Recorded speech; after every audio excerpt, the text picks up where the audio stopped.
But whenever Steven tries to be earnest, it just feels like he's gone on WikiHow and Googled how to break up with someone efficiently and effectively. I respect you too much to keep faking it, Diana. I'm so sorry. I know. You're angry. This isn't Alright, welcome to the channel. Let's talk about Tell Me Lies, episode 8, season 2, an absolutely incredible season finale. Before I continue, I will be doing a full season 2 breakdown, spoiler discussion where I talk about, plot development, character analysis, like overarching over the entire season, a more kind of in-depth analysis that will be coming next week. So do subscribe if you enjoy this video. Also, one warning, I will probably have some hot takes about certain characters. I just encourage you to hear me out in my full point before commenting, because really I think the beauty of this show is the fact that it operates in areas of gray. In my opinion, there's no true black and white, except the fact that we can all agree that Steven is just a monumental piece of shit. But aside from that, I'm really interested in exploring the gray area that the show seems interested in exploring. Now, with all that out of the way, let's just run through this episode. My thoughts, my theories, my feelings, what I liked, what I didn't like. Let's go. First off, we open up in the flash forward, right, from a couple of episodes ago, where Lucy just slept with Max in front of Steven as like a fuck you power move. What I love about this scene is you see Max realize that he's just been sexually used, right? And that would hurt. That would sting a lot. And I really like that he isn't putting up with it. Like, this is a relationship breaking thing that Lucy's just done to him. I really love how this show will often play with really salacious and scandalous things and then bring it back down to earth. When Lucy did that sexual power move to Steven in the pool, it did kind of just feel like ooh, I can't believe she did that. And this episode brings it back down to earth. You realize there are people that are being hurt in these schemes between Steven and Lucy. Just another great moment of the show grounding itself. And I really love his reaction, and I love that the show really grounds itself here. I love that the show really seems interested in interrogating Lucy's decision making and the fact that Steven and Lucy's kind of cat and mouse game always leaks out towards other people. This is summed up in the incredible closing line of this argument where Max says, "I bet you still think you're the victim, don't you?" It is such a good point because yes, technically Lucy was the fundamental victim of Steven, but I think what he means in this sense is you feel like you're always in the victim position, but in this instance between you and I am now being victimized. You are now a perpetrator. You are replicating and repeating behavior that was done to you down to other people. I think it's a really effective line. I think that's what season 2 has been interested in, right? Whether Lucy is a product of reactive abuse or she enjoys the game and the thrill of doing these things with Steven, it is leaking out and hurting other people. And it's moving her from misunderstood victim to actual perpetrator, in my opinion. Now, we don't get a full clarification as to whether Max is completely done with Lucy or they're just in the middle of a tiff, but it doesn't really matter because Lucy fucks Steven in 2015 in the next scene. And then I absolutely love the editing, the hard cut, the montage editing we get going from this scene where Steven and Lucy are reuniting sexually. They're saying to each other, "You haven't changed at all." And then it hard cuts back 8 years ago to them hook up in college, the main timeline we've been following. I really love this editing choice. But next we have the most diabolical plot point of this episode. Lucy, the moment after sleeping with Steven, runs over to Leo. Just like literally, I don't even think she showered. And this is actually a pivotal plot point, right? She runs over to Leo and basically goes, "Hey, can we get back together?" She's clearly having some like post-nut clarity, right? She's sitting there being like, "Oh my God, like I got transfixed with Steven again. I fucked him. I need to be with someone else. I need to be with someone more comfortable." Like she's clearly in a panicked, flustered state, but my God, like pulling Leo into this is just so cruel and so awful. Bruh, and she is like textbook love bombing. Like he's like, "Oh, I don't know, like is Steven definitely out of the picture?" It's like, I love you, please, like don't ask questions, please, I love you, get back with me." Like it's very toxic. She is obviously very flustered and very confronted by the fact that she just caved and slept with Steven, but like it is a rough watch if you are having empathy for Leo. Now, I just want to specify, I'm not mad that she has a sex life outside of Leo and then asked to be with Leo in a relationship, but obviously she is keeping the fact that she slept with Steven Steven literally like 5 minutes before from Leo, because she knows she's rebounding to Leo, and Leo would know that too. Like, she knows this is a pure thing of, I want to feel safe and I can't believe what I just did and I really regret it and I need to feel safe and held, just not by Steven. I'm going to run over to Leo and love bomb him. That's what she's doing. She's doing what Steven has been doing to Diana and Lucy. Lucy is now doing with Steven and Leo. It's cruel and it's unfair. And that scene where he's trying to have sex with her and she's kind of stopping him and skirting around it is really uncomfortable and painful. And it's interesting because it's not presented as a moment of, oh, I'm very kind of anxious around this sexual experience we're about to have. Oh, I'm having some PTSD. Can we stop? It feels like she just genuinely doesn't want to do it in case he finds out later that she just slept with Steven, which is where this plot point actually goes. It's really interesting because as I was watching it, I was like, wait, is she worried that Steven's baby juice might still be hanging around there? And that becomes a pivotal plot point later in the episode. So I thought I was reaching. I thought my brain might have been in the gutter. But no, that's actually where the story of this episode goes. It's the fact that she literally just slept with Steven. Steven knows this and uses it as a weapon towards Leo. And Leo feels gross and confronted by that idea. Now, I will talk about this more later, but on one hand, you could actually make the argument that this is like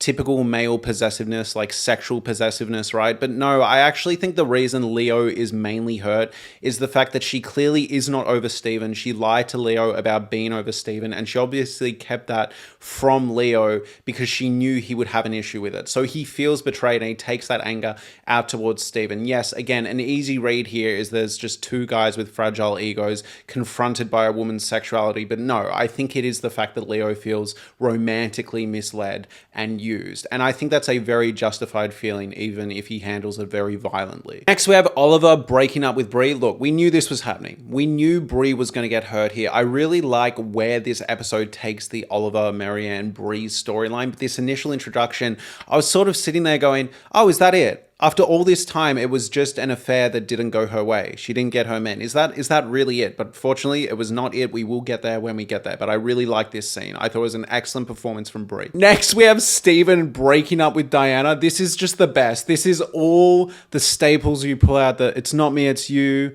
I know you're angry. Oh, I just so badly want this to work.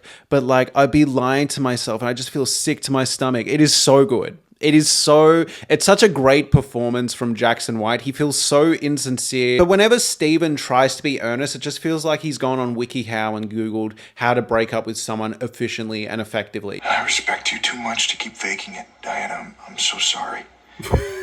I know.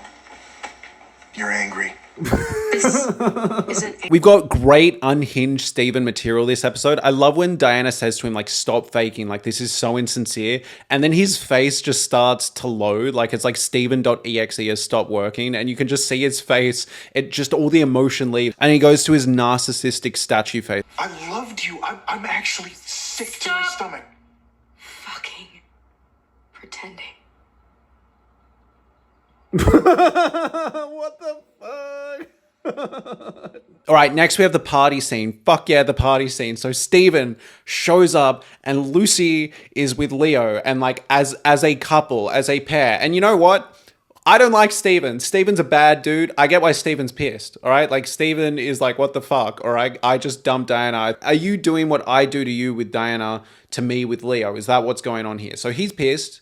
He's not happy. And I love this line where Evan's like, what's going on, man? Why are you so pissed? He's like, I fucked her this morning. It's just so telling of this like sexual possessiveness. It's enthralling. I actually think the performance from Steven here is at an all-time high. This is the first time I've been really, really compelled by him. It was this weird moment of like, he's obviously the bad guy. He's a piece of shit, but I was sort of like, let's see where this goes. I was really kind of rooting for him to do something in a weird way. It was very interesting.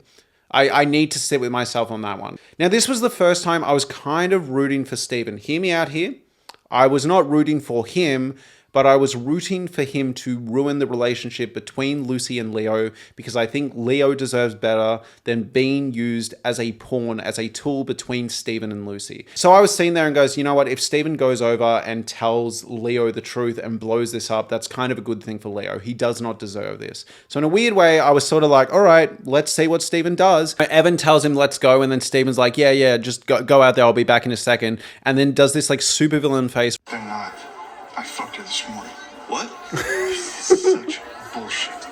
Hey, Steven, no, I don't think this is a good idea. Runs over and says like, hey, I fucked Lucy. And then Leo's like, no, you didn't. And he's like, oh yeah, well, here's the exact underwear she was wearing. And then he goes, how does my taste? So that dirty thought I had earlier in the episode where I was like, oh my God, like, is she actually worried that like Steven's shit is around, is somewhat substantiated on. Steven is playing into that fear, and this sends Leo over the edge. Now, I find what they've done with Leo this season really interesting. I'll get more into this in my full season breakdown, but they set him up as someone with really violent tendencies, and then they kind of, I don't want to say backtracked, but substantiated him more, humanized him more, and made it something that he really struggles with, and he just needs to not be in toxic situations, and he will be fine. He has the capacity to be a good man, and he's trying to leave that in the past. And you know what?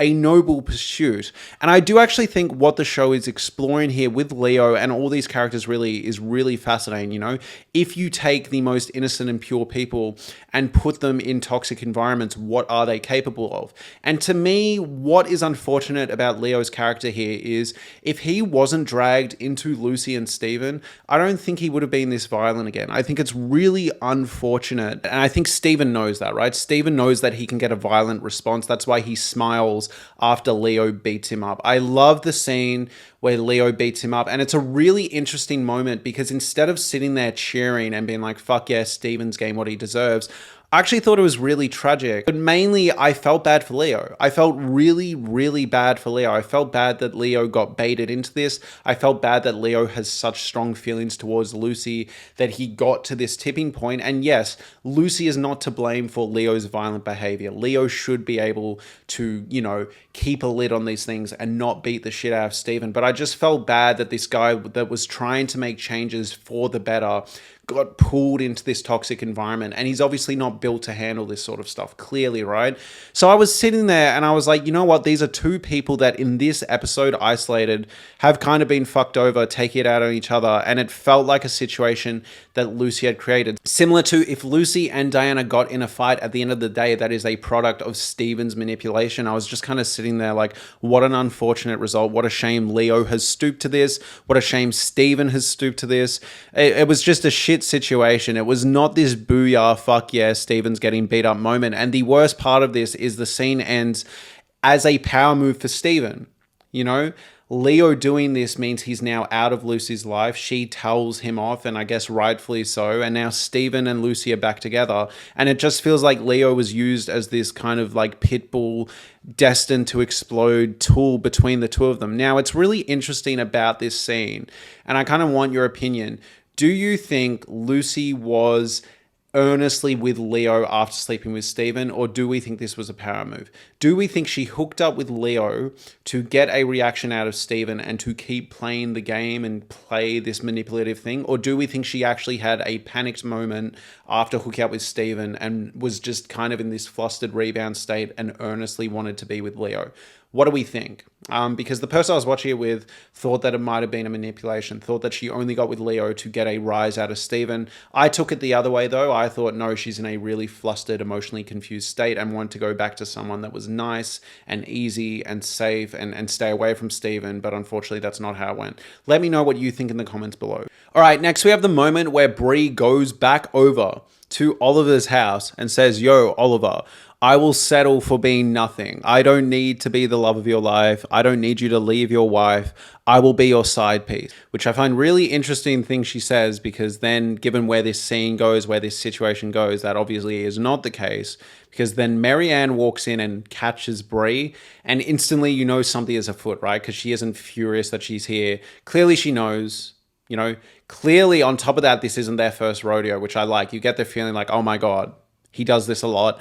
And then it is revealed that they are in an open marriage. And I am glad this is where the episode went. It's a lot more sad and a lot more tame. A lot of people had theories that maybe Brie is pregnant with his child, or that they were going to have a threesome, or it's some weird kinky thing where they bring new people into the relationship for like a sexual dynamic. And I like that at the end of the day, it was just kind of like an open relationship. I find the conversation that Brie had with Marianne here really interesting as well.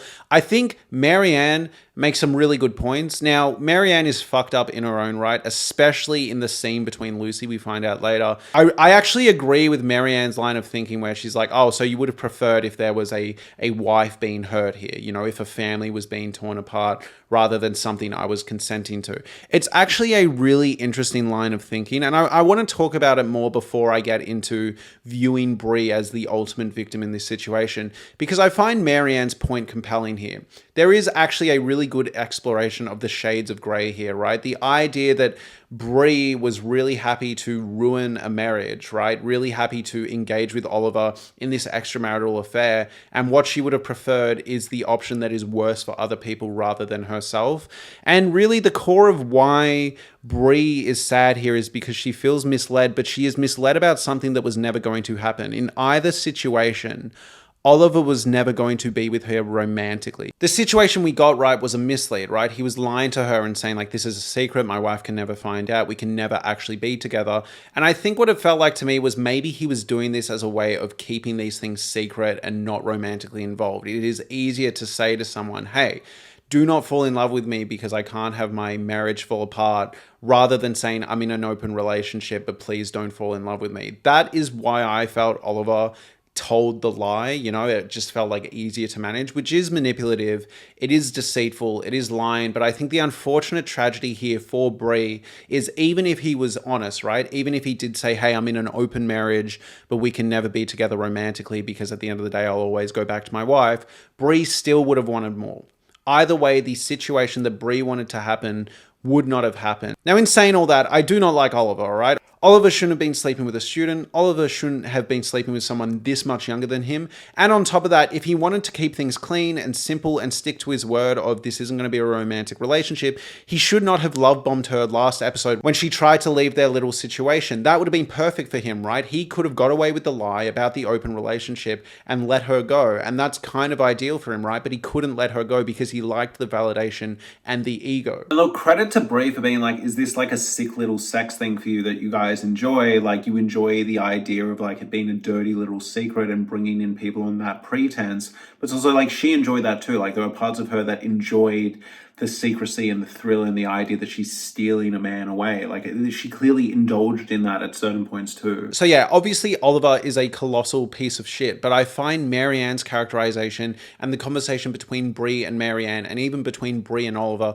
super fascinating. As much as I want to root for Brie and have this moment that a lot of women are having on TikTok is, fuck yeah, get Oliver, I do think we need to sit here and remember Brie's part in this. I think it's really fascinating and interesting that, yeah, Brie would have preferred that there was a cost, right? A marital affair going on rather than an open relationship, especially given the impact that cheating has had on her life. And I think if our only takeaway from this section is, fuck yeah, Oliver is bad and there are a couple of weird sex freaks, I think we miss some interesting character analysis that we can have with Brie. And just to clarify, I'm not saying that Brie actively wants a married man rather than someone in an open relationship, and that's why she's upset. She's upset because she was under the idea that she could eventually have him and steal him away. But I'm saying that line of thinking is interesting given the fact that she was cheated on herself and is then upset in the future as well about the revelation with Evan and Lucy.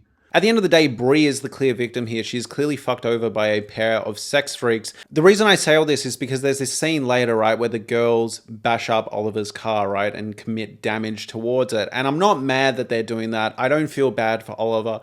But I do find it interesting that what's going on here is they are mad because Brie was misled in an extramarital affair that she was also an active participant in, right? This isn't exactly a completely innocent woman scorn. There are elements to this where Brie probably should have known better and was doing something that at the time was immoral. Like, the scene feels like a reaction you would normally have if you found out someone who said they were single and all yours was actually having an affair.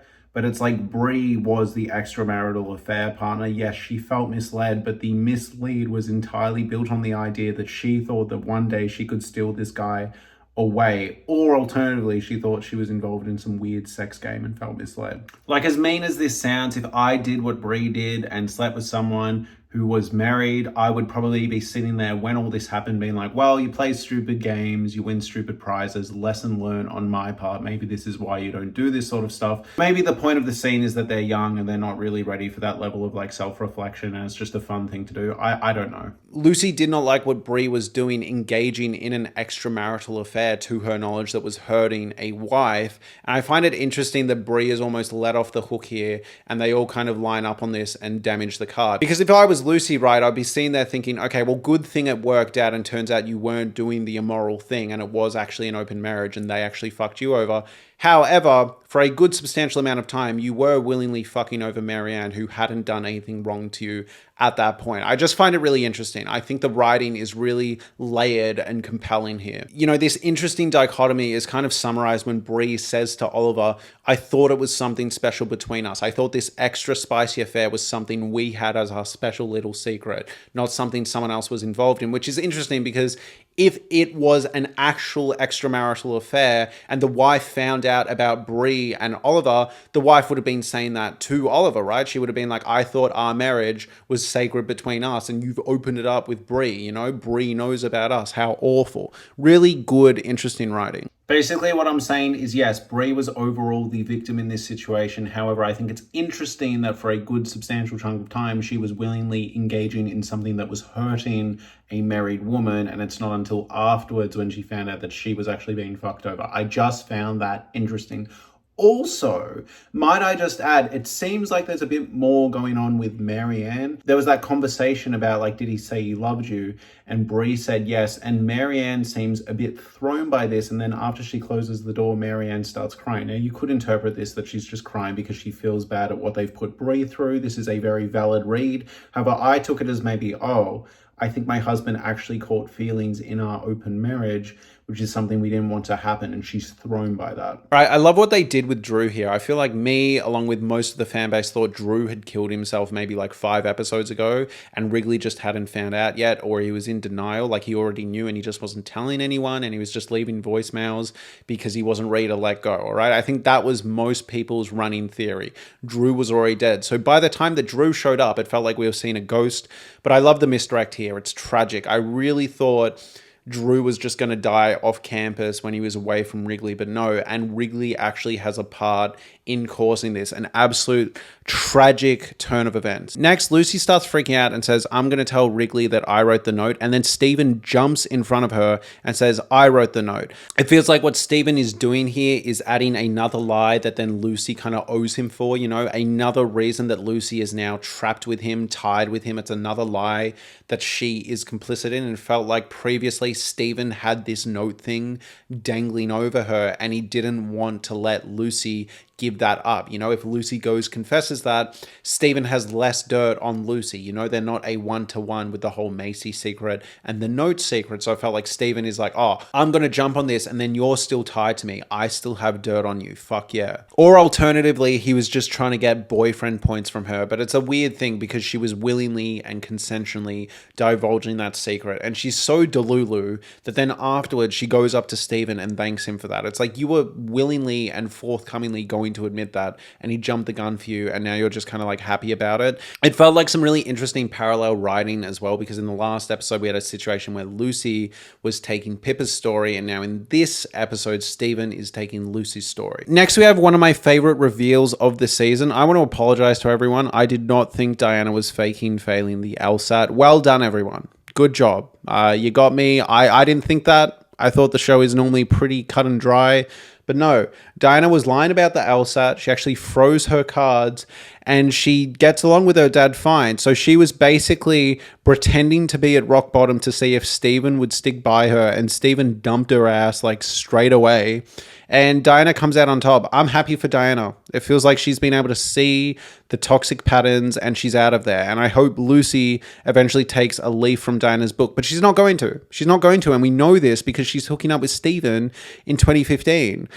So yeah, that's not going to happen. But I think a really great scene. I'm happy for Diana. Yes, Diana did some shitty things this season, but Lucy has done some shitty things too. They are both a product of severe mental and psychological abuse from Steven, and I'm glad Diana got herself out of there. You can make the argument that she's rich and privileged and, you know, has an easier time getting out of these things, and I do agree, but I'm glad she did it. Next, I already ranted in my mid-season review about Evan telling Steven about the fucking affair, but then Evan manages to out-stupid himself and go up to Steven and tell Steven that he fucked Lucy. What are you doing? Why?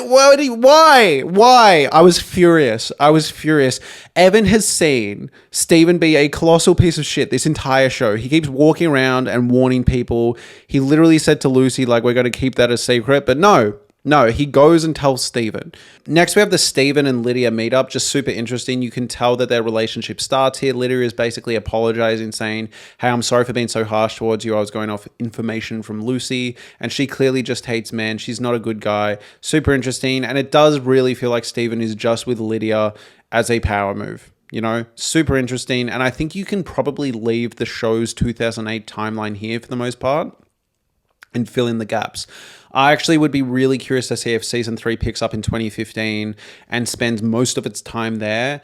And then the 2008, 2009 timeline is kind of the flashback part. Does that make sense? So the core timeline we start following is 2015, because I feel like where all the characters are left off here, you can kind of just do some like connective tissue groundwork and jump forward. You know, Steven and Lydia hook up here. Evan and Brie remain good here until the voicemail in 2015, yada, yada, yada. Next, we jump to 2015. This show is engaging in yet more Killers songs. We've had about 3 in this show so far. Now there is a string arrangement similar to Bridgerton. There's a string arrangement of Mr. Brightside at this wedding going on in the background.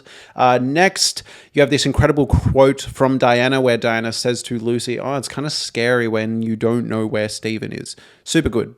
And at this point, Steven and Lucy have hooked up again. I don't know if Max has completely stormed off from the wedding. I assume they're broken up at this point because she doesn't seem too preoccupied with where Max is.